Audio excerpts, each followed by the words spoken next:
Bienvenidos ciudadanos de Librópolis, soy Alfredo. Como pueden ver, hoy tengo un súper invitado, Javier Castillo.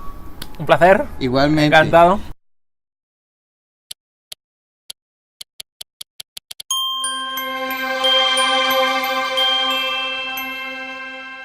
Encantado. Un Muchísimas placer. gracias. Lo que necesites. Y muchas gracias por estar en el canal y muchas gracias por venir a nuestro país. Un honor. La verdad que contentísimo. Te has estudiado el libro casi, ¿eh? Sí. ha tomado notas aquí. Sí, se ve. Bueno, es que la verdad sí me puse a... Cuando lo estaba leyendo también me puse a ver como... Yo sentía algunas referencias y es algo que me gustaría hablar con usted. Primero, para las personas que no conocen de sus libros y que no conocen de Javier Castillo, bueno, me imagino que ya han visto en el canal de CAR un poco sobre la vida de Javier y lo que él ha, cómo es que su proceso de escritura y cómo es que él estuvo trabajando para crear este libro. Pero hablemos un poquito del proceso de escritura en general. Ahora, bueno, en el otro video, en el video de CAR, usted mencionó que tenía influencia de Agatha Christie. Y usted no me va a creer, pero es algo que yo hablé con CAR cuando estábamos hablando de su libro. Y le digo yo, CAR, es que Javier tiene demasiados elementos de Agatha Christie. Le digo yo, y cuando estaba leyendo estaba viendo algunos otros elementos. ¿Cómo logra un autor atrapar a una persona? Digamos que Javier pensando en cuando escribe y Javier pensando en un posible público, ¿cómo logra atrapar y decir, voy a escribir esto para que la gente... Sí. A ver, y estos sustos y, y estos giros? Tiene una especie de... A ver, cuando yo me pongo a escribir, por ejemplo... antes ya más o menos me he planeado la trama antes. Lo llevo como todo muy un poco medido. Sí es verdad que intento, a ver, como consejo a la gente que esté escribiendo o que quiera escribir, yo intento plantear bastantes veces a lo largo de la novela una cosa muy sencilla, que es ¿qué es lo peor que puede pasar? Me hago esa pregunta. No hago siempre que pase lo peor, pero sí a lo mejor cerca de lo peor que pueda pasar. E intento mantener esa duda continua y sobre todo levantar una pregunta nueva. La gente sigue leyendo cuando tiene una pregunta que resolver. Cuando empiezas a leer y ya más o menos tienes todas las respuestas, la gente deja de leer porque ya digo, bueno, lo sé todo, ya no necesito. En el momento que le sigues manteniendo una pregunta, dice, oye, hay algo que aquí que ¿esto por qué es? Y quieres seguir leyendo, ¿no? Y eso lo hacía muy bien Agatha Christie, lo hacía genialmente bien, porque te planteaba, a lo mejor te contaba una pista, pero tú decías, eso no es una pista, no parece una pista siquiera.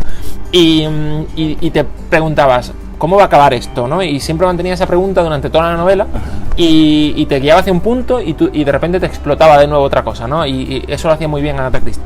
Y yo creo que es el estilo que he intentado, de verdad que es muy distinto, es un thriller, no es novela detectivesca como lo de Agatha, pero intenta mantener esa esencia, que es levantar preguntas sorprendentes, por así decirlo, hacer que pasen cosas que sorprendan y sobre todo cuando sorprenden algo que tenga sentido, ¿sabes? No puedes ir poniendo bombas todo el tiempo porque imagínate que, digo, ¿qué es lo peor que puede pasar? En el capítulo 4, digo, que ponga una bomba y mueran todos y se acaba el libro, ¿sabes? ¿Sabes? Que tenga un poco de sentido y que mantenga la trama, ¿no? Hay que también tener un poco de cabeza y ver hacia dónde vas. Claro. Y también otro elemento que yo vi muchísimo es esto de jugar con la mente de los personajes y también jugar con la mente del lector, ¿verdad? Sí. Lo vi mucho y lo sentí, y también vi como mucha la parte psicológica. Entonces yo quería saber, porque su área no es la psicología, sí. Exacto, su área que no es escritura, no es psicología, entonces... pero los puntos psicológicos y digamos las motivaciones, sí están encaje. Como muy bien estudiadas. Sí.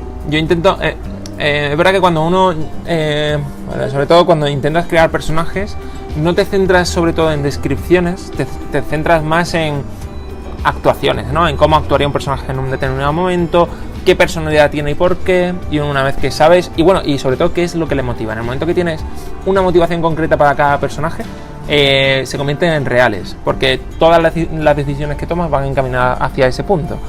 Por ejemplo, en el caso de Steven, que es un personaje que sufre mucho, es el padre de familia, tienes a lo largo de la primera novela vas descubriendo por qué actúa de esa manera, y tiene un motivo muy claro, que es recuperar a sus hijas, y con ese único, o al menos encontrarlas, y con ese único motor toma las decisiones al extremo, ¿no? Es decir, venga, pues hago lo que tenga que hacer. En el caso de Jacob es esa misma, ¿no? ¿Qué hago por recuperar o por encontrar a Amanda? Y hace todo lo que tenga que hacer, ¿no? Y todos tienen como esa pregunta concreta y todos la resuelven. En realidad la novela no es más, las dos novelas no es más que intentar resolver esa pregunta, que es ¿qué sería capaz de hacer uno por el amor en general, ¿no? Que por el amor de tus hijas, por el amor a tu pareja, en el caso del segundo libro, es que sería capaz de hacer una niña por recuperar el amor de su familia, ¿no? Y todos los personajes tienen como esa pregunta, y por eso de ahí los títulos, el día que se perdió la cordura, el día que se perdió el amor, porque es intentar recuperarlo, ¿no? Y perder la cordura por recuperarlo, ¿no? ¿Cuándo ha perdido Javier Castillo la cordura? Yo creo que nací sin ella. No, sí, verá que a mí me ha cambiado mucho el hecho de tener hijos, me ha cambiado mucho, me ha hecho conocer un tipo de amor que no conocía y que no pensaba que fuera a ser tan grande, y darle realidad a eso que sentía, ¿no? Que era que una persona por amor es capaz de hacer lo que sea. Yo creo que en el momento dado a mí me hacen cosas a mis hijas, a mi hija o a mi hijo, que sean muy, o ya incluso a mi mujer, ¿no? Le hacen algo así muy y tal, yo tengo la sensación de que yo sería de los que acabaría en la cárcel. Javier, usted ya había pensado en esta primera novela antes o después de haber tenido... Antes, mucho antes, algo antes. Hay antes. motivaciones acá de padres de familia, de mamás y papás, y hay motivaciones acá que uno dice, es que esto lo quería un papá o esto sí, es lo que haría exactamente. Ajá. Y no, es verdad que yo lo escribí antes, pero es verdad que son emociones universales que cuando eres... A ver, no cuando eres escritor, sino cuando eres observador, ves en los demás.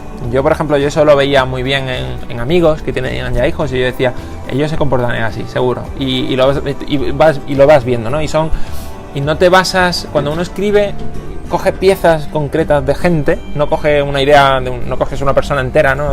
Con todos sus defectos y tal, sino coges un atributo que te llama la atención, de otra persona coges algo, y de amigos con hijos me daba cuenta de eso, ¿no? De que era gente que por sus hijos haría lo que fuera, pero yo creo que todos los padres, y es algo que aunque no tengas hijos lo conoces. Y acá en este libro vemos muchas motivaciones no solo de papás, sino de otros personajes, sí, que también ahí es donde uno dice, es que qué tan locos o qué tan cuerdos estamos, sí. O sea, ¿quién define eso? Es complicado, es complicado. Porque eso es lo que me gustó de su novela, porque ahí en esta novela es donde uno dice, es que ¿quién define quién está loco y quién no? ¿Quién ha perdido cordura? Hay un momento en la novela, por ejemplo, que es muy llamativo, que es cuando uno de los personajes recibe una llamada de teléfono y nadie le responde, ¿no? Lo llaman de nuevo un rato después y nadie le responde, o escucha ya a alguien, y cuando lo llaman de nuevo le dicen que es él mismo. Le dice, ¿quién eres? Dice, yo soy tú. Y esa sensación de que uno de los personajes está perdiendo, por así decirlo, la cordura, es lo que hace que la novela tenga ese punto de psicológica, está loco, es real lo que está pasando, y le da ese ambiente también de suspense, ¿no? Y son como ese, hay muchos ejemplos, ese es uno. Y hay un motivo que, bueno, si vieron mis videos anteriores de miércoles, y estoy hablando del motivo del otro, y este es un motivo que está muy plasmado acá. Por aquí vi que yo dije, es que esto es muy Dr. Jekyll y Mr. Hyde, y esto es muy Poe, porque tratan este motivo de que siempre tenemos este potencial de si somos cambiar, buenos, de cambiar. Pero está ahí, está muy presente, y aunque nosotros lo neguemos, con el motivo oportuno lo piensas. Ajá. Y la novela, en realidad, como un ligero homenaje a Dr. Jekyll y Hyde, el personaje principal, el doctor principal se llama Dr. Jenkins, y la agente se llama Stella Hayden, ¿vale? Que es como un juego así de palabras, por recordar ese homenaje. Chiquillos. Acepté.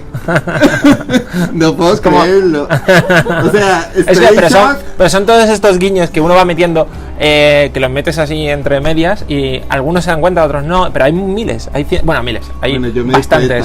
Hay bastantes. Soy muy observador como Javier, me acabo de dar cuenta de eso. Hay bastantes como es. Javier, vea, a mí me encantó este primer libro, pero me encantaría saber del propio Javier, para las personas que ya leímos el primer libro, ¿qué podemos encontrarnos en el segundo? En el segundo lo que encuentras es sobre todo una trama distinta, pero que continúa con la misma familia. En el primero, no cuento el final del primero, pero uno de los personajes que en el primero, como por así decirlo, no está, en el segundo aparece. Y aparece de una manera muy sorprendente, ¿no? Aparece en el centro de la ciudad, en el centro de Nueva York, desnuda, con notas amarillentas en la mano, con nombres escritos en ellos, ¿no? La detienen por alteración del orden público, por así decirlo, y ella dice que los nombres de esos papeles es gente que va a morir. Nadie la cree, hasta que horas después aparece en un descampado de la ciudad un cadáver de una de las personas de esa lista. Y a partir de ahí como empieza la investigación, ¿no? Y a la vez se intenta como saber qué pasa con la pareja que al fin se reúne en el primer libro, y qué va pasando poco a poco, o sea, qué pasa con ellos, y el pasado les vuelve y de nuevo empiezan esa vorágine de miedo y amor y lucha por la felicidad, por así decirlo. Muchísimas gracias, de verdad, Javier, por, como le dije antes, por haber escrito este par de novelas. Viene una tercera, usted nos dijo, ¿verdad? Viene una tercera, pero siempre que ya... Antes de hacer el cierre, quiero hacer como ahí un pequeño... Viene una tercera, pero siempre que ya la biología termina aquí, en realidad, okay. no va relacionada. Y estoy muy ilusionado porque sale dentro de poco en España. Y la verdad que tiene muy buena pinta. Yo creo que es mi mejor novela, por así decirlo. Es la más... es la más profunda, sería como más profunda, pero en realidad es como psicológica. No tiene un ritmo endiabladamente alto, pero sí es psicológica, te va sorprendiendo todo el tiempo. Son capítulos cortos también, relativamente cortos, con muchos puntos de vista, distintas épocas a la vez, y yo creo que va a gustar muchísimo. Es un thriller también. Es un thriller de suspense psicológico, okay. Y la trama es muy simple, es un matrimonio de guionistas de Los Ángeles que están pasando una crisis matrimonial y les recomiendan ir a una cabaña en el bosque a desconectar un fin de semana. Quedan allí porque por motivos de trabajo se entretienen, quedan allí y cuando él está llegando, ella le envía un mensaje, un SMS, y le dice: te veo, como oye, que te estoy viendo llegar. Y cuando él llega, de repente se encuentra el coche de su mujer allí, la cabaña vacía y el cuarto de baño lleno de sangre.